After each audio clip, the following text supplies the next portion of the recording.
Theotokos, patriarche d'Alexandrie.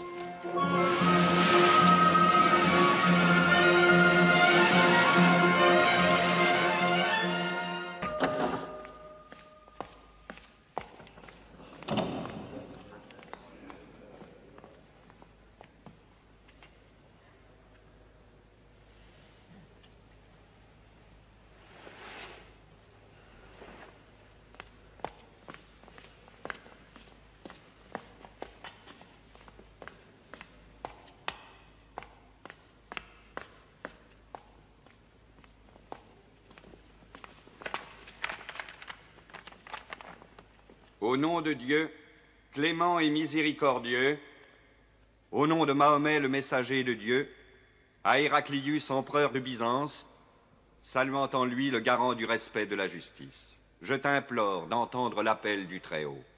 Je suis le messager de Dieu pour les hommes. Accepte l'islam pour ton salut. Il parle d'un nouveau prophète en Arabie. Est-ce que c'est ainsi que Jean-Baptiste s'est présenté au roi Hérode, surgissant du désert, gémissant pour son salut?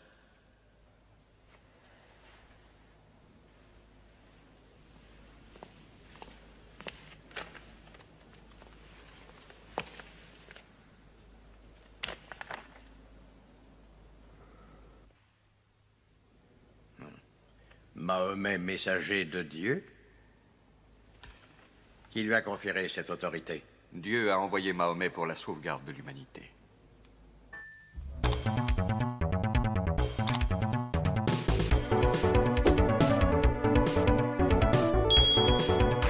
The people there, I don't know. I don't know anything about them. They call them Musulman.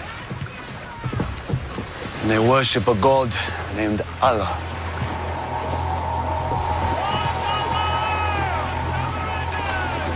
L'histoire commence ici, en Arabie, dans la région du Hedjaz, au début du 7e siècle.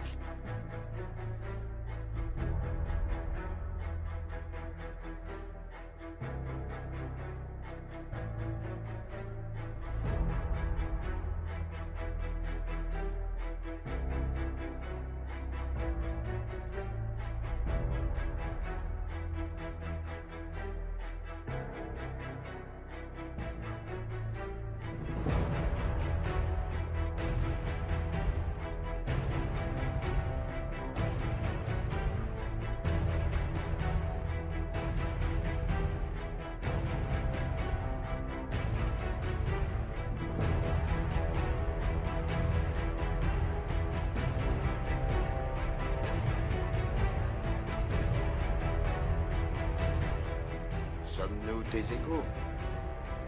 Il n'est qu'un Dieu unique. Et Mahomet est son messager. Un petit groupe de disciples convertis au monothéisme se forme autour du prophète. Ce sont les Muslimun, les musulmans.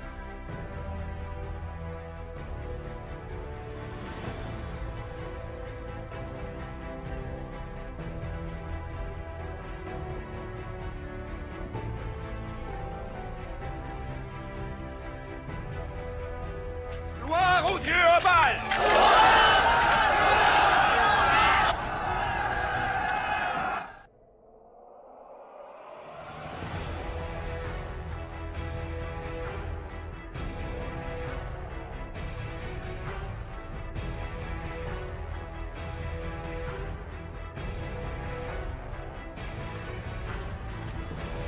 Préparez vos armes! À vos signal! En avant! À l'attaque!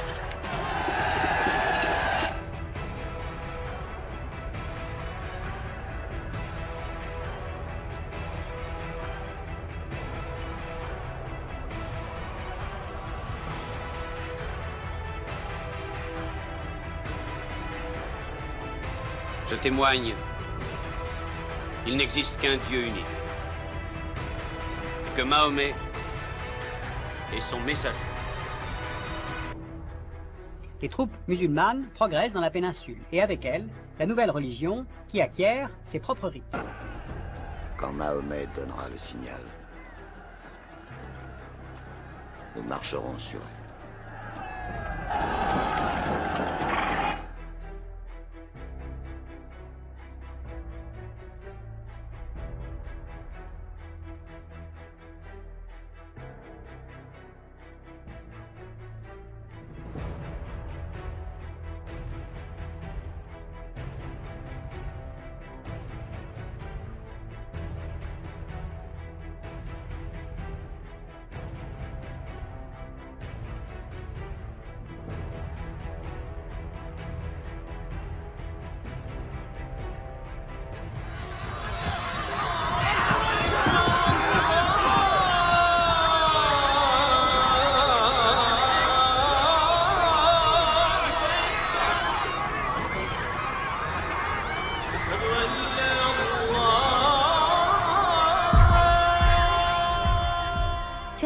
De la Suède, un combattant viking a été inhumé dans une très belle tombe, un peu en retrait des autres, sur une terrasse.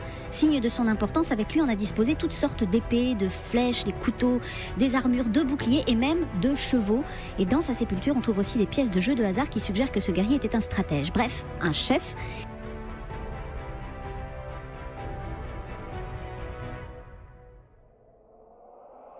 C'était à Birka, à l'époque c'était une ville carrefour du commerce dans la région et aujourd'hui un site archéologique classé au patrimoine mondial de l'UNESCO.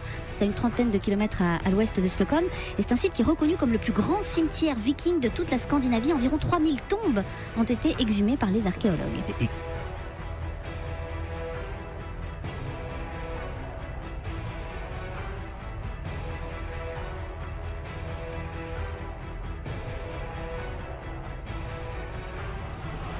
Merci la science, l'ADN a parlé et on sait désormais que le squelette de cette tombe BJ 581, c'est le nom de cette tombe, eh bien ce squelette est celui d'une femme, une viking, une combattante, une chef, une stratège.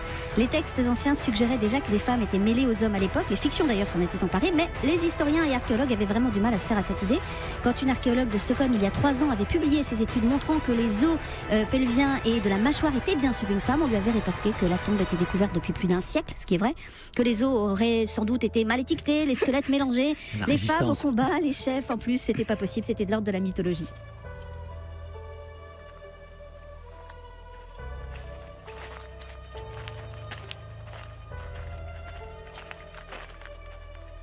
Ces lettres de Mahomet, messager de Dieu, au souverain de ce monde, appellent le monde à l'islam, à Héraclius, empereur de Byzance, Kisra, empereur de Perse, Mukochis, patriarche d'Alexandrie.